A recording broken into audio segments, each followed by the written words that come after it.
Welcome to part 2 of the Invisible War. Today we're going to be focusing on verses 10 through 13 from Ephesians chapter 6.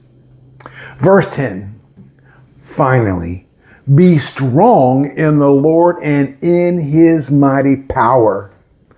Put on the full armor of God so that you can take a stand against the devil's schemes. For our struggle is not against flesh and blood, but against the rulers, against the authorities, against the powers of this dark world, and against the spiritual forces of evil in the heavenly realms. So the first thing that we need to recognize is that this invisible war, it is indeed supernatural. The devil and his demons, they are intelligent, they're organized, and they are totally wicked.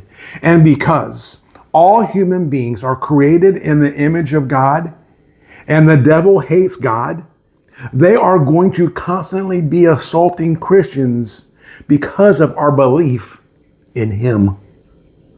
I do want to add, though, that we should not think too much of Satan, but at the same time, we shouldn't think too little of him either. Some Christians go through their journey of life totally ignoring his existence, but the Bible does tell us that we should not be ignorant of his devices and schemes, so we can't totally ignore him. Verses 10 and 11 of what we read earlier tells us how to be victorious in this invisible battle. Verse 10 tells us to be strong in the Lord. This means relying totally on God's power rather than trying to fight on our own personal willpower. God's power is the only power sufficient for this battle.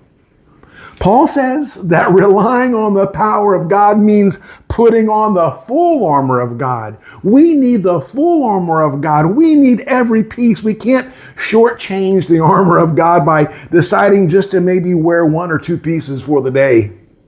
We need to be fully covered by the armor of God so that nothing is exposed in this spiritual battle. So next week, we'll dive into the first few pieces of God's armor. Thanks for watching, and be blessed.